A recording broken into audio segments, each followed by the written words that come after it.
Taong Balita Ngayon.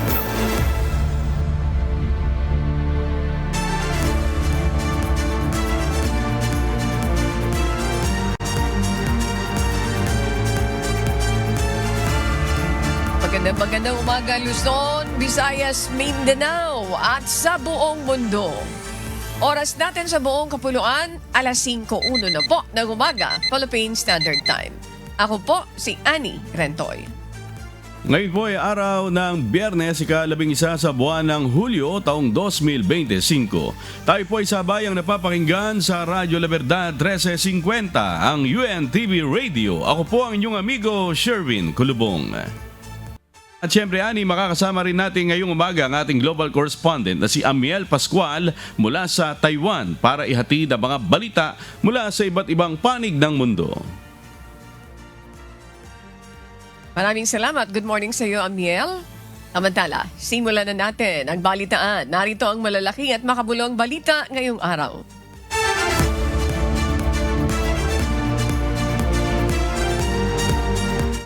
Tulak papuntang Amerika ang economic team ng Pilipinas upang muling makipagpulong sa mga trade representatives ng Estados Unidos. Ayon kay Secretary Frederick Go na siyang Special Assistant to the President for Investment and Economic, bukod sa taripa, nais din nilang buksan ang usapin tungkol sa bilateral comprehensive economic agreement at kung posible ay pati na rin free trade agreement. Tiniyak rin ito na gagawin nila ang lahat ng kanilang makakaya na mapababa ang ipinataw na reciprocal tariff at maparami pa ang market opportunities para sa mga negosyante ng bansa. Ikinabahala ng economic team ng Pilipinas ang 20% na taripa na ipapataw ng Estados Unidos. So when we go there, we will be negotiating what we can offer for the reciprocal tariff. And sana, hopefully, we can go into the stage 2 discussion of the bilateral agreement. Pero ang primary objective ay yung stage 1 pa rin. Hataw Balita Ngayon. Dapat umanong sagutin na lang ni Vice President Sara Duterte sa impeachment trial ang mga aligasyon sa kanya kaugnay ng maanumalyang paggamit ng confidential funds ayon kay House Prosecutor Manila 3rd District Representative Joel Chua. Nagtataka ang House Prosecutor kung bakit ngayon nagpapaliwanag si Vice President Sara Duterte kaugnay ng mga kahina-hinalang pangalan ng recipients ng kanyang confidential funds. Sa isang panayam sa The Hague, Netherlands, iginit ni Vice President Sara Duterte na maling paniwalaan agad ang lahat ng sinasabi sa House of Representatives kaugnay ng mga gawa-gawa o manong pangalan ng mga tumanggap sa kanyang confidential funds. Ngunit ayon mismo kay VP Sara, sasagutin naman niya ang mga paratang na ito sa impeachment trial. Sagutin na lang yan sa mismong impeachment kaysa dito po sa media. It can be very well addressed during trial. So our lawyers are preparing for the trial and collecting pieces of evidence and gathering affidavits from witnesses that they will present during trial. Hataw Balita Ngayon. Binigyan din ni Senator Risa Hontiveros na patuloy nitong maninindigan at magtatrabaho matapos lumabas ang ulat na karamihan ng mga senador ay pumanig na kay Senate President Francis Escudero. Ibig sabihin, mapapabilang na sa mayorya ang mga senador na boboto pabor sa pananatili ni Escudero sa liderato. Gayunpaman, itinanggi nito na siya ay nagdamdam sa napipintong paglipat ni Senators Francis Kiko Pangilinan at Paolo Benigno Bam Aquino matapos niya ikampanya ang mga ito noong eleksyon. Inihayag ng senadora na patuloy pa rin ang kanilang pag-uusap at ang pagbubuo ng kanilang desisyon kaugnay nito.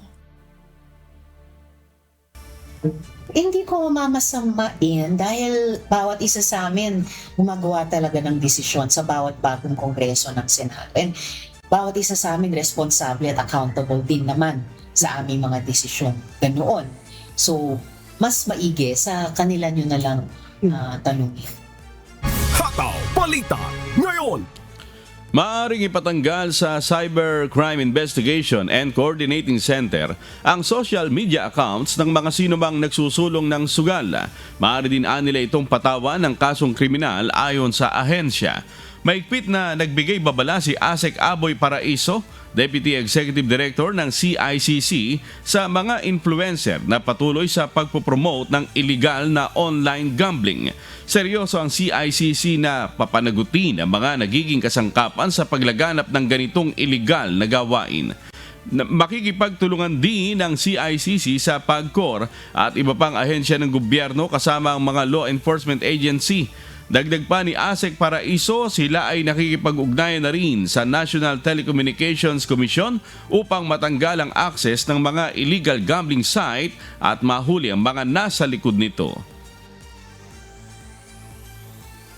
So, unang-una, we would be requesting for the takedowns of their channels and kausap namin namin dito yung mga social media platforms.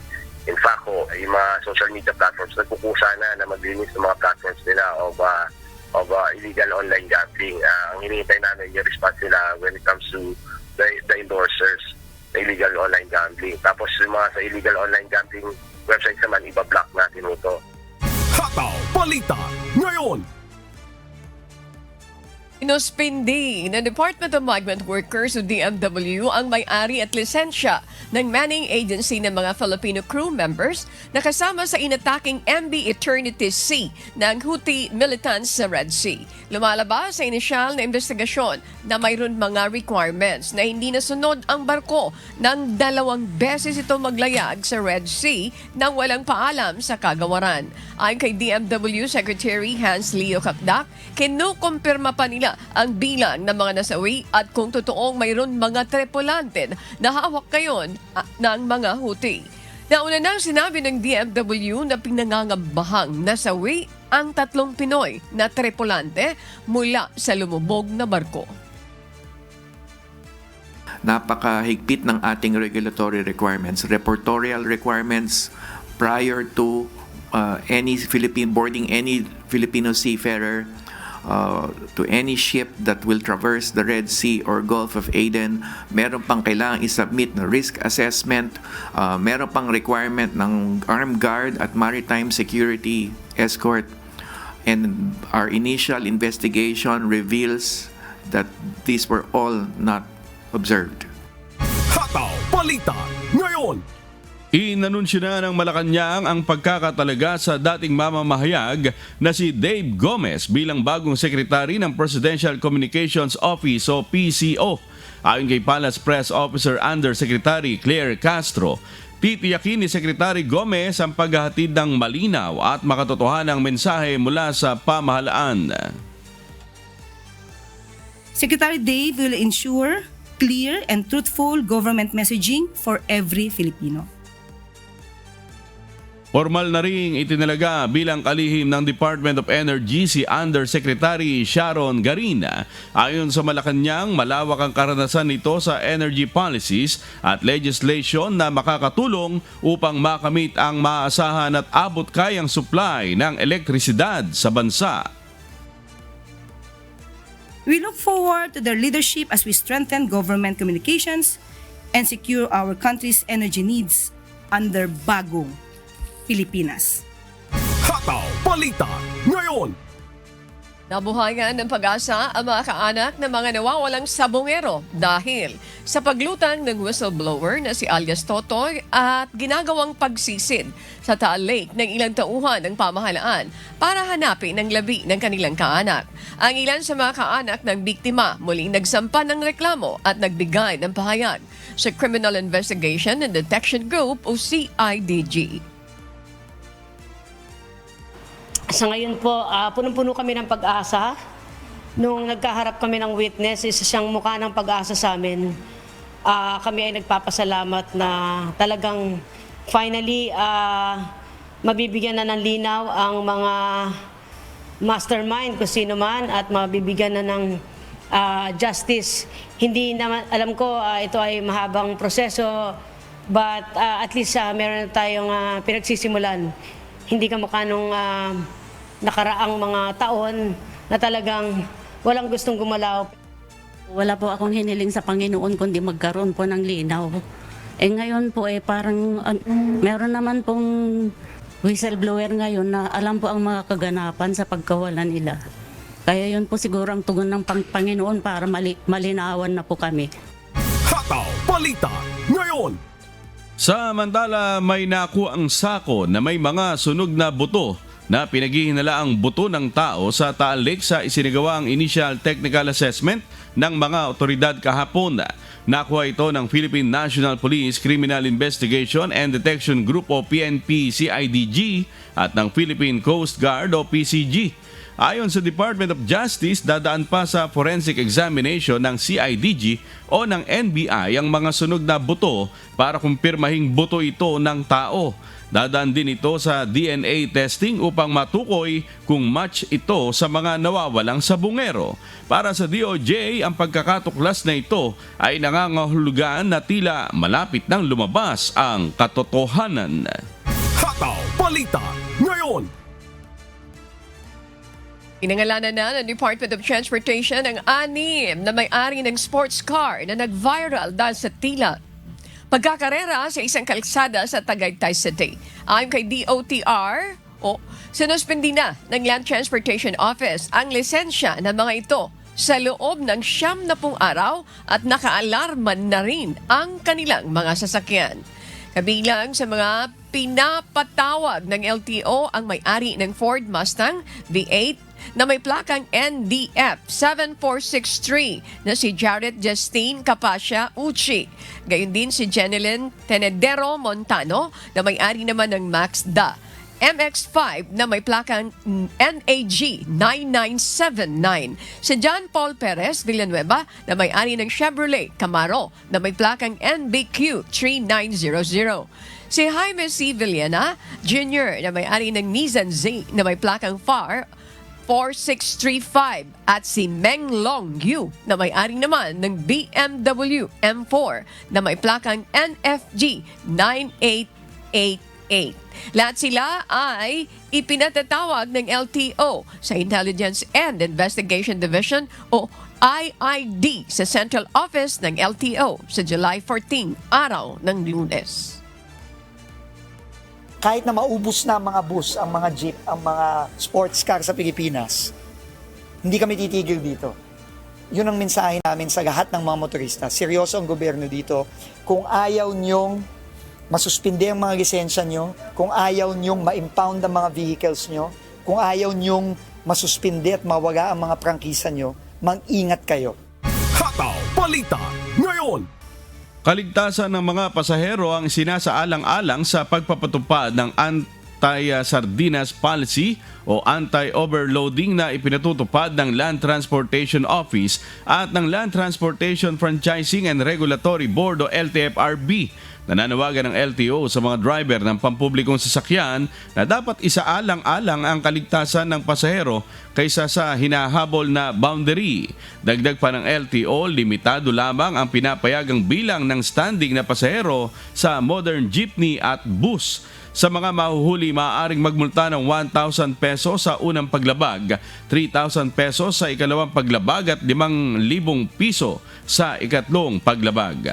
Posible rin na masuspinde o ma-revoke ang lisensya ng mahuhuli.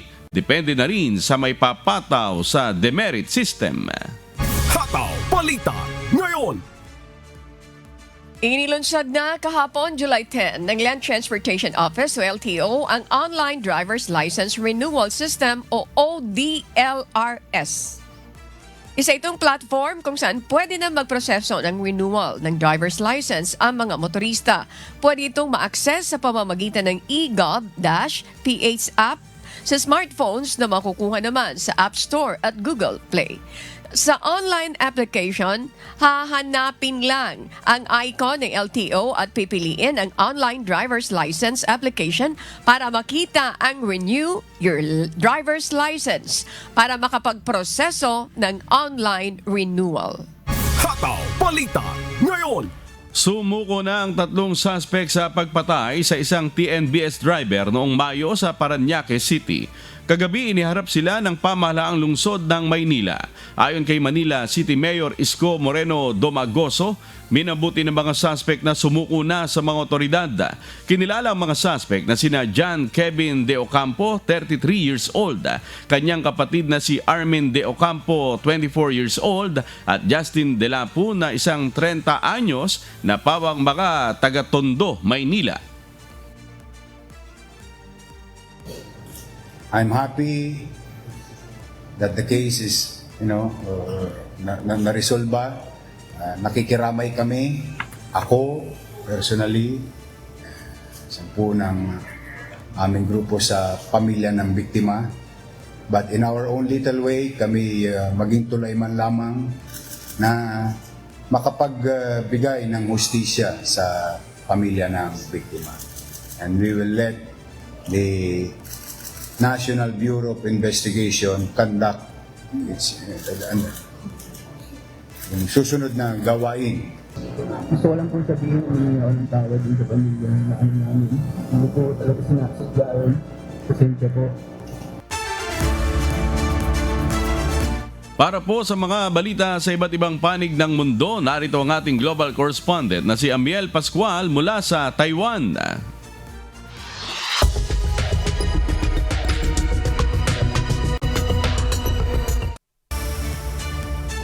Sawan, Tajahao, good morning sa Sherwin at Annie. Nababahala ang mga eksperto at industry leader sa aged care sa Australia dahil sa mga reforma na maaring makaapekto sa mga mahihirap at matatanda. Ito ang humahato na balita ni Early Briones. Nanganganib na mahirapang makakuha ng pagkalinga ang mga kapuspalad na mga matatanda dahil sa reformang isinasagawa sa aged care system ng pamahalaan ng Australia. Ito ang naging babala ng isang eksperto sa aged care na bagamat nais ng pamahalaan na ma-improve ang sistema nito, baka lalong mapag-iwanan ang mahihirap na matatanda.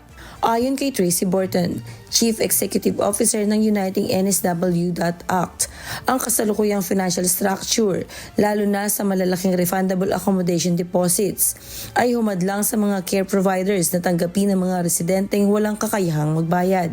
Sa gitna ng mahigit 94% na occupancy rate sa mga lungsod at inaasahang paglobo ng demand, nabibigyang prioridad umano ang mga may kakayahang magbayad, habang nahihirapan ang mga umaasa lamang sa $69 kada araw na government supplement.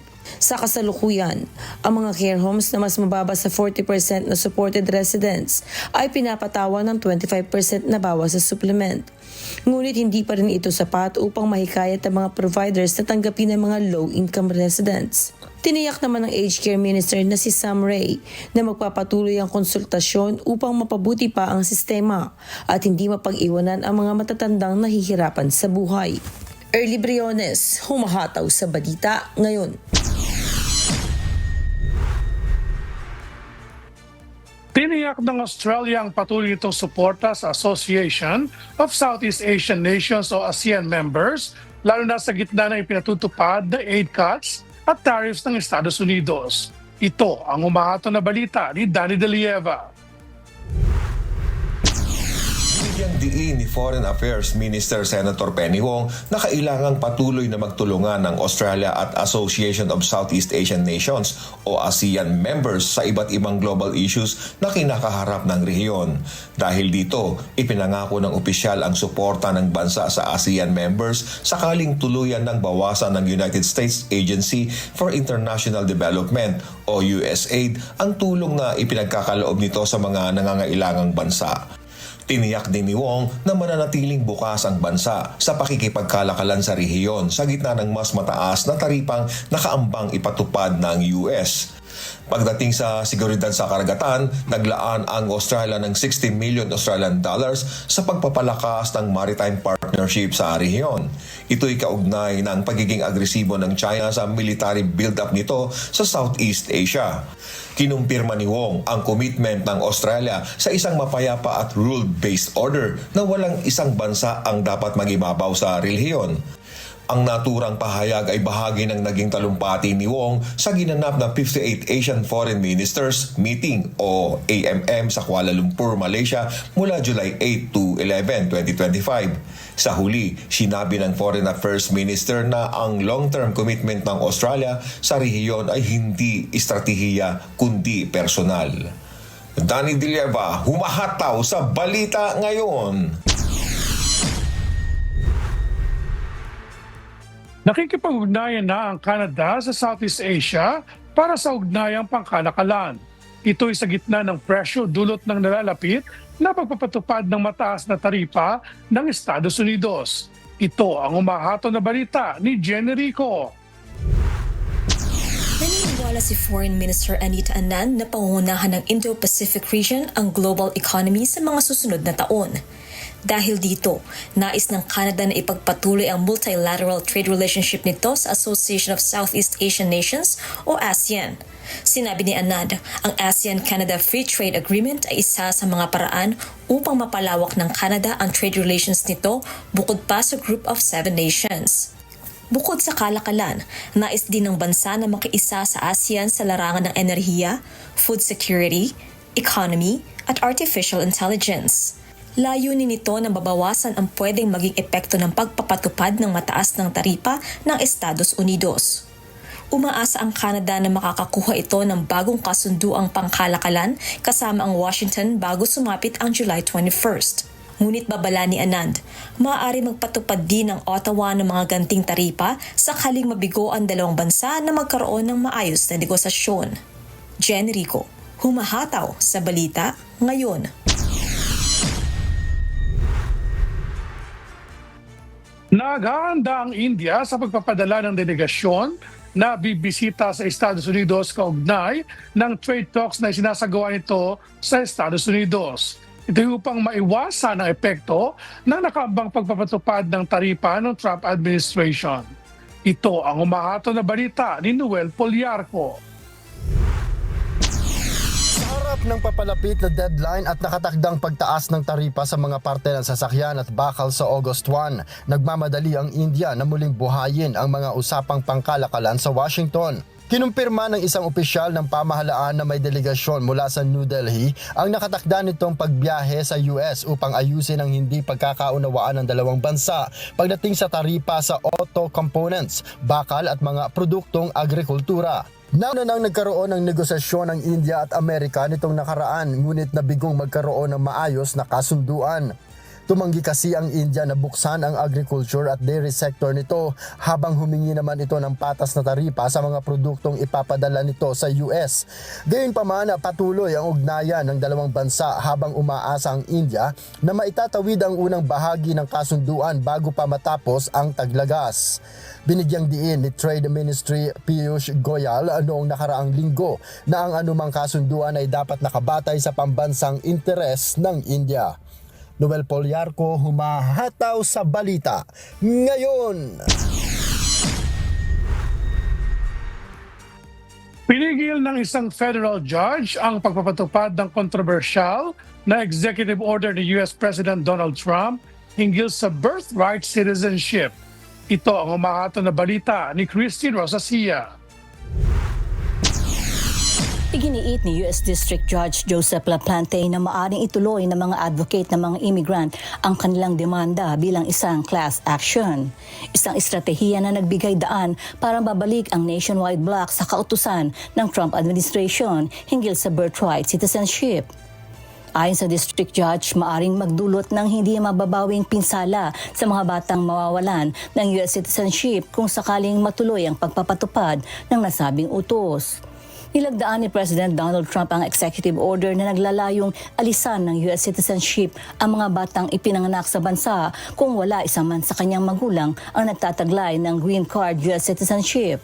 Inaasahang nasa mahigit 150,000 na mga sanggol ang maapektuhan taon-taon sakaling maipatupad na ito sa July 27. Sinabi ni Judge LaPlante na ipagpapaliban muna nito ang pagpapatupad ng kanyang desisyon sa loob ng 7 araw upang bigyan ng pagkakataon ang Trump administration na umapila at pagkatapos ay maglalabas na ito ng kanyang written decision.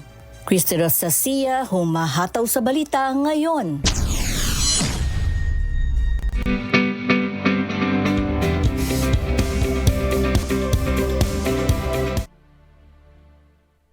Muli tayong makibalita sa mga activities na isinasagawa ng mga konsulado ng Pilipinas sa iba't ibang panig ng mundo sa WhatsApp Kabayan. Ito ang humahatol na balita ni Lynn Perez. What's up, kabayan? Magsasagawa ng consular outreach mission sa Penticton, British Columbia sa Canada mula July 26 to 27. Gaganapin ito sa Holy Cross School mula alas 9 ng umaga hanggang alas 5 ng hapon. Ilan sa mga serbisyong ipagkakaloob ay ang passport applications, notarial, civil registry at iba pa. Para sa kumpletong impormasyon, bumisita lamang sa official Facebook page ng Philippine Consulate sa Vancouver sa facebook.com/PH in Vancouver. Sa Philippine Embassy sa Japan ay nangangailangan ng translator or interpreter para sa administrative section nito. Maaaring magsumite ng inyong application hanggang July 20. Mag-email lamang sa admin.section@philembassy.net na may subject line na application for translator of the administrative section. At para sa kumpletong impormasyon, bumisita lamang sa official Facebook page ng Philippine Embassy sa Japan sa facebook.com/PHL in Japan. Sa Indonesia naman ay magkakaroon ng espesyal na panayam bilang paggunita ng Buwan ng Kasaysayan at Buwan ng Wikang Pambansa. Ito ay may temang magkaugnay na kasaysayan ng Pilipinas at Indonesia, isang panayam. Gaganapin ito sa August 2, alas 10 ng umaga sa Multipurpose Hall ng Embahada sa Jakarta. Sa mga interesadong dumalo, mag-register lamang sa tinyurl.com/phidhistory. Magsasagawa naman ng silid-aralan sa konsulado sa 2 Sabado ng Agosto sa Philippine Consulate sa Toronto. Ito ay may 5 oras na Saturday programs para sa mga batang may edad 5 hanggang 11 na nais magkaroon ng kaalaman sa Philippine music, dance, arts and crafts, traditional games at food. Gaganapin ito sa August 9 at 16, alas 10 ng umaga hanggang alas 3 ng hapon. Sa mga interesadong lumahok, mag-register lamang sa link na matatagpuan sa official Facebook page ng konsulado sa facebook.com/PH in Toronto. Lynn Perez, humahataw sa Balita Ngayon. At yan po ang mga balita mula sa iba't ibang panig ng mundo. Mula rito sa Taiwan, ako si Amiel Pascual. Magandang araw, Zaijian! Makakapanayam natin ngayong umaga ang isa sa mga pasyente ngayon dito po sa MCGI Charity Center. Magandang umaga po sa inyo. Ang pangalan niya ay si Mrs. Carol Andrada. Good morning po. Lapit kayo sa microphone, ma'am. Good morning po, ma'am. Opo. Yan. Ano po ang ipapacheck up niyo, ma'am? Sa mata, ma'am. Mata? Opo, sa opta. Oh, opta lang? Opta po. Okay. Paano niyo po nalaman itong MCGI Charity Center, ma'am? Sa friend ko po at saka yung may friend po siya bago pag-prepare po din yung friend ko at saka ako po. Bale, pangatlo po akong nirepair ng friend niya po. Friendship connection pala Opo. ito. Yes po. Yung friend mo ang nag-repair sa'yo dito. Opo. Pagkatapos yung friend mo naman, kaya nalaman, dahil dun sa friend niya. Yes po. Talagang friendship connection. Yes po. Ayan. So, first time mo ngayon dito Yes nang po. dahil sa, ano Sa po? friend ko Kaibigan po. mo. Opo. Ayan. Ikaw ba nagkaroon ng idea din na magpa-check up sa iba? Sa mata? Nag-inquire po ako sa iba. Kaso lang po, ayun po, sa mahal nga po, financial. I bago. see. Nakapag-inquire po ako. ka. Opo. Magkano daw po yung check up na gagawin sa iyo? Promo po yun, 3.8 daw po sa mata ko. Kasi Vista po yung mata ko. I see. But bata ka pa. Di ba po? So, ibig sabihin, siyempre, mahirap yung pera. Di ba po? Yes po. Okay. So, ilan taon ka na po? 45 po. Anong problema ng mata niyo po? So, minsan, mga pag 10 ng umaga, lumalabo na yung mata ko. Pag alas 10 ng umaga? Opo. Hanggang ano? Kailangan po makakain po ako ng work pass. Pag hindi po ako nakakain, yung tuloy-tuloy ng labo ng mata. Sabihin ko may connection. May connection po bago yung sumasakit na yung ulo ko pa. Hindi po ako nakapag-salamin. Okay. So, yan ang ipapacheck up mo. Opo. Opo. Ayan. Taga saan po kayo, ma'am? San Mateo po. San sa Mateo. ngayon po. Pero province ko po, Bicol. Okay. Taga Bicol. Ayan. Saan sa Bicol po? Pasakaw po, Camarines. Marinahal daw sa mga taga-Pasakaw diyan sa Kamsur. Okay. So, first time nyo dito dahil sa friend ninyo. Yes, Yung po. friend nyo, anong pina-check up that time? Sa kuyan po, ma'am, opera po, kasi may bukol po siya. So, Okay, so nagpa-check up din siya dito. Ayan. So, yung friendship mo, yung friendship din noon, friendship connection nga po. Yes po. Ayan. Ano pong trabaho nyo, ma'am? FW po. OFW. Ayan. So, talaga naman nakakapanghinayang, di ba po? Yung gastos Dito po, nabalitaan nyo na libre. Okay. Opo. Ganon din ba ang kinuwento sa iyo nung kaibigan mo? Yes po. Na Yan ang, libre. Kaya nakasmile ka. Kaya Oo. nagpila po kami kahit sabi ko alas 3 daw po kami.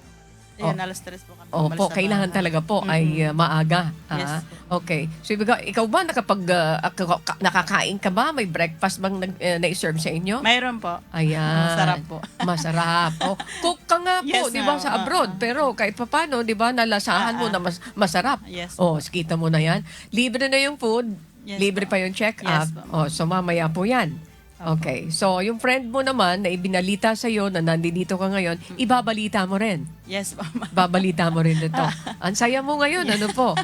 Yes, ma'am, kasi yung sa mata ko talagang kailangan na po magpasalamin. Bista kasi, ma'am, ang hirap, malaki yung Ayan. So, ibig sabihin, mga kasambahay, nandito siya kasi nabalitaan mo na libre ang serbisyo dito sa MCGI at Charity Center. Ayan. Isa ito sa mga proyekto ng ating Kuya Daniel Rason, katawang po ang MCGI, Member Church of God International. O sige, nandito ka ngayon. Anong gusto mong iparating doon sa mga kaibigan nyo? Anong gusto mong sabihin? Ayun po, ma'am, sabi ko po dito, okay po kasi libre naman po lahat. So, kumbaga, asikaso po bago. Marami po talagang nagpipila dahil sa financial po bago check up ba. Parang Makakuha po sila imbis libre. Imbis pangbayad po sa check up, pangbayad na lang po sa loob ng bahay, pambili po anong kailangan. Dito po libre po talaga. Ayan. Talagang masabi ko po parang maganda po talaga yung dito po sa niyo po sa programa po. Ayan. Ganyan magsalita yung Bicol. Maraming kwan. Ayan. So, parang sinasabi na kayo na po yung umintindi. Ang ibig niyang sabihin, maraming salamat dahil kapag pumunta ka rito, libre na lahat.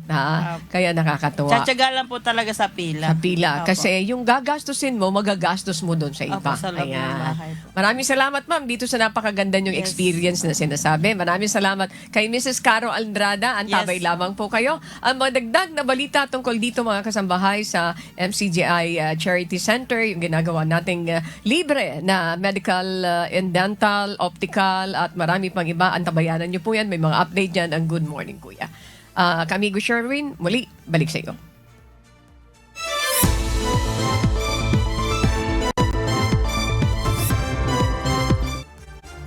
Pinigti ngayon ng Cagayan Police Provincial Office o CPPO ang Revitalized Police sa Barangay o RPSB sa mga nasasakupang lugar ng 2nd Cagayan Provincial Mobile Force Company o CPMFC.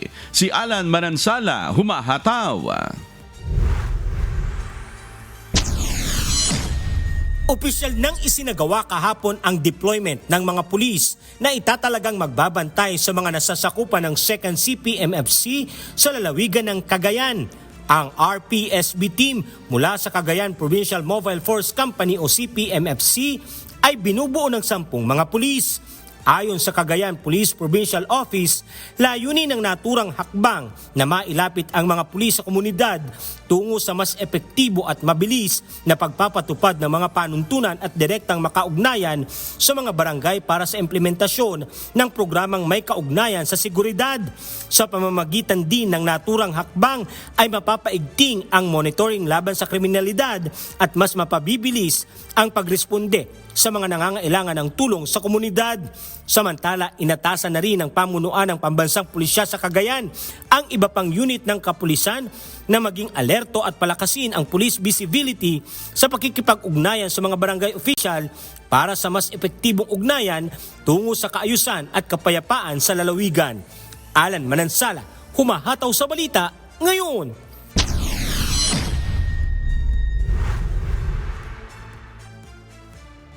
Aabot naman sa mahigit 55 million na halaga ng mga Patient Transport Vehicle o PTVS na naipamahagi ng pamahalaan mula naman sa 27 munisipalidad sa lalawigan ng Cagayan. Ang mga sasakyan ay buhat sa Philippine Charity Sweepstakes Office o PCSO Cagayan, kung saan lahat ng mga bayan sa lalawigan ay tumanggap ng PTV mula sa pamahalaan sa ilalim ng programang Bagong Pilipinas ng Administrasyon ni Pangulong Ferdinand Marcos Jr. Ginanap ang turnover ceremony sa Quirino Grandstand, Manila, maliban sa bayan ng Amulong at Igig na una nang nakatanggap ng kahalintulad na PTV. Ayon sa PCSO, maigpit ang direktiba ni Pangulong Marcos Jr. na tiyakin ang mabilis at maayos na serbisyo upang matutukan ang healthcare system sa bansa. Kaya patuloy na nakikipagtulungan ang kanilang ahensya sa pamahalaan upang maibigay ang mga nararapat na programa para sa lahat. Hataw Balita ngayon. Kinilala ng DSWD at LGU ang 118 pamilyang graduate sa Pantawid Pamilyang Pilipino Program o 4Ps.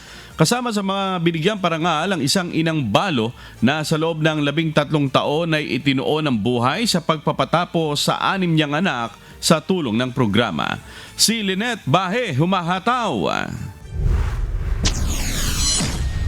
Isang makabuluhang selebrasyon ang ginanap sa bayan ng Lubang Occidental, Mindoro sa gitna ng formal na pagkilala sa 118 household beneficiaries mula sa 12 barangay na matagumpay na nakatapos sa programa ng Pantawid Pamilyang Pilipino Program o 4Ps.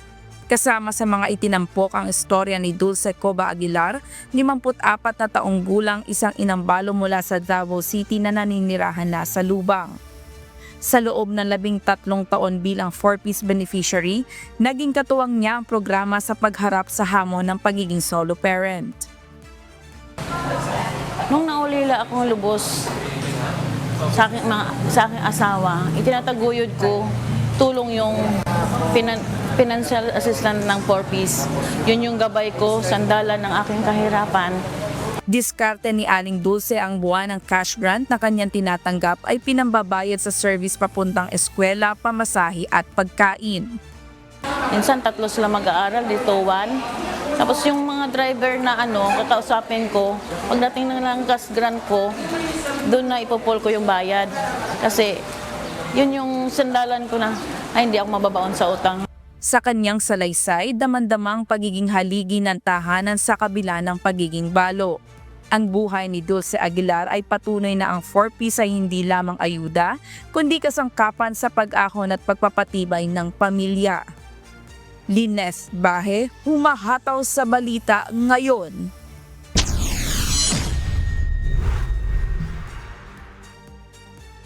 Nagbigay ng babala ang Civil Aviation Authority of the Philippines o CAAP Area 4, Palawan sa mga miyembro ng Airport Tricycle Operators and Drivers Association o AirToda hinggil sa umano'y natatanggap nilang reklamo tungkol sa overpricing at overcharging sa kanilang mga pasahero. Kung magpapatuloy umano ang reklamo, pagbabawalan na pumasok sa bisinidad ng paliparan. Si Ryan Salatandol, umahataw. Binalaan ng Civil Aviation Authority of the Philippines o CAAP Area 4 Palawan ang mga miyembro ng Airport Tricycle Operators and Drivers Association o AirToda na malapit na silang pagbawalang pumasok sa loob ng paliparan. Hinggil umano ito sa reklamo kaugnay ng overpricing at overcharging sa kanilang mga pasahero. Ayon kay CAAP Area 4 Palawan Manager Muhammad Nagarascal, marami na umano silang natanggap na reklamo pero pinapayagan pa rin silang makapasok sa paliparan para maghatid at magsundo ng mga pasahero. Ngunit kung magpapatuloy umano ang pananamantala sa mga pasahero, hindi magdadalawang isip ang CAAP na tuluyan na silang pagbawalan sa pagpasok sa bisinidad ng Puerto Princesa International Airport. Pinayuhan din ng CAAP ang publiko at mga mananakay mula sa airport na kung makaranas ng pang-aabuso mula sa mga tricycle drivers o sino mang kawani ng paliparan ay agad na i-report ito sa kanila para magawa ng aksyon. Ryan Salatandol, humahataw sa balita ngayon.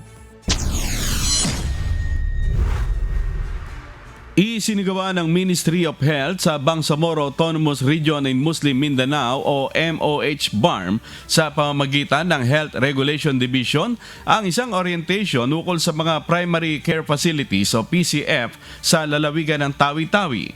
Dinaluhan ito ng 2 kinatawan mula sa bawat isa sa 12 Rural Health Units o RHU at mga kinatawan mula sa Integrated Provincial Health Office IPHO Tawi-Tawi. Layunin ng orientation na palalimin ang kaalaman ng mga dumalo hinggil sa mga pamantayan at kinakailangan para sa primary care services. Kabilang ang mga proseso ng pagkuha ng lisensya at pagsunod sa mga regulasyon bilang paghanda sa ganap na pagpapatupad ng Universal Health Care o UHC. Sa pamamagitan ng inisyatibong ito, layo ng dibisyon na suportahan ang pagpapabuti ng serbisyong pangkalusugan at matiyak ang dekalidad at abot kayang primary care para sa buong lalawigan.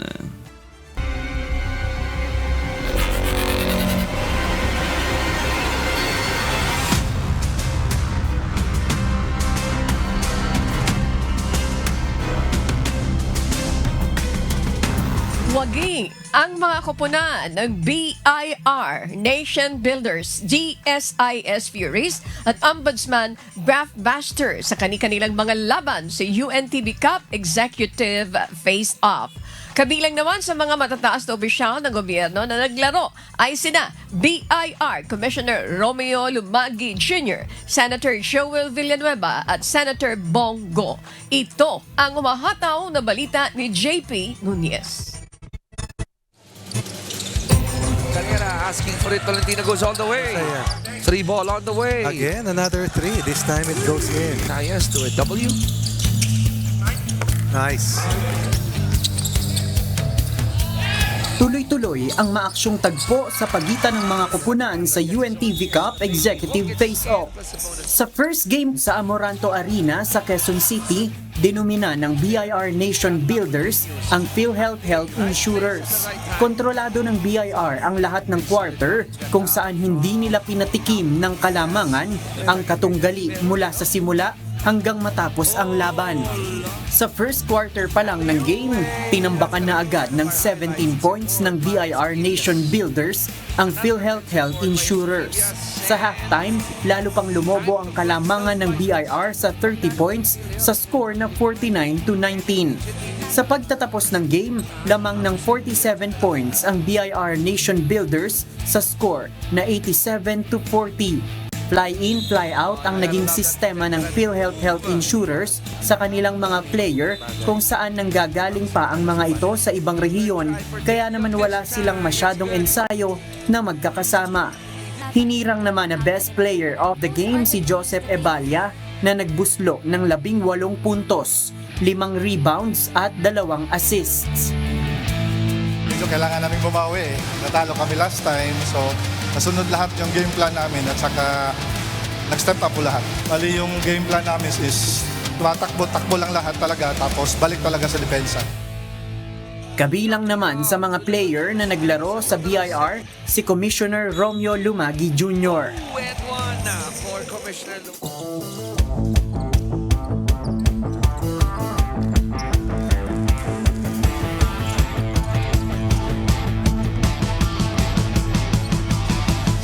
Sa second game, wagi ang GSIS Furies kontra sa NHA Home Masters. Sa first quarter ng game, pumabor pa ang laban sa NHA Home Masters sa score na 13-9. Pero sa second quarter at third quarter, nagtala na ng double-digit na kalamangan ang GSIS Furies kung saan sa final score ng game, tuluyan na nilang iniwan ang NHA Home Masters sa score na 75-53. Lamang ng 22 points. Hinirang na best player of the game si Homer Garcia na nakapagtala ng 16 points, 13 rebounds at 4 assists. Medyo mga bata na yung ibang kalaban namin, nagkakaedad kami, sila bumabata. And then syempre yung hindi ako nakakasabay ng practice sa kanya kasi from Laguna ako, sariling practice ko na lang sa branch namin. Ayun lang, pagdating dito sa sinusundan ko lang yung training ko.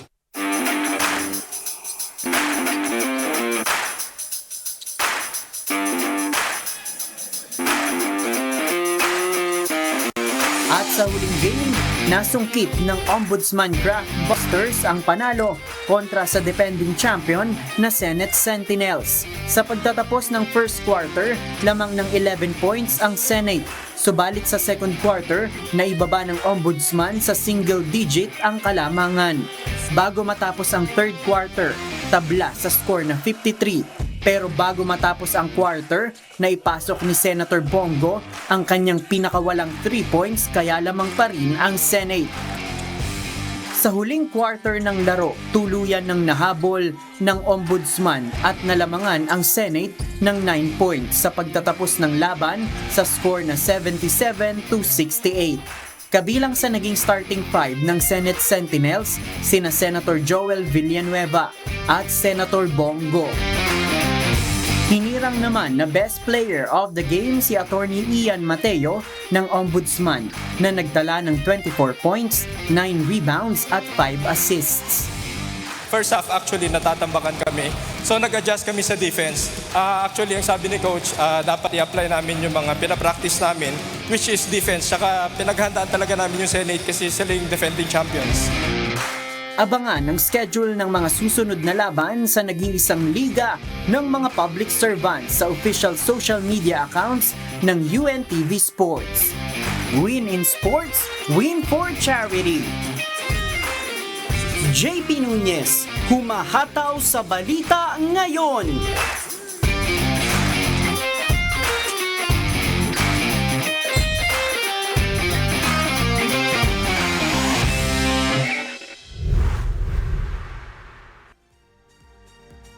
Mga kasambahay, kung may mga storya po kayong nais balikan sa Hataw Balita ngayon, pwede niyo po itong muling mapanood sa aming official social media account.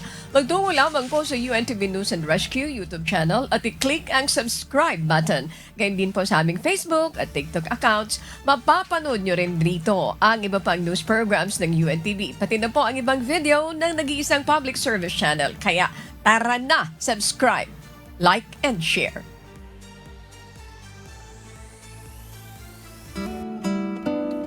At sa aming ibabahaging mga salita ng Diyos na ating sandigan, mula sa unang Juan Kapitulo 3, talatang 17. Datapwat ang sino mang mayroong mga pag-aari sa sanglibutang ito at nakikita ang kanyang kapatid na nangangailangan at dooy ipagkait ang kanyang awa, paanong mananahan ang pag-ibig ng Diyos sa kanya?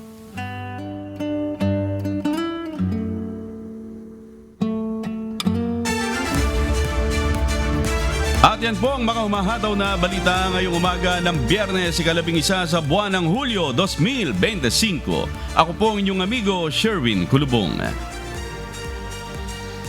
Sa ngalan ng lahat ng bumubuo ng UNTV News and Rescue, UNTV Radio La Verdad 1350 at ang ating mga correspondent mula sa Pilipinas at sa iba't ibang panig ng mundo. Happy birthday, Claribel C. Ako po, si Annie Venton. At dito sa UNTV at UNTV Radio La Verdad 1350, Diyos ang aming sandigan. Serbisyo publiko ang aming pinahahalagahan. Susunod na po ang Good Morning Kuya. Salamat po sa Diyos at magandang umaga.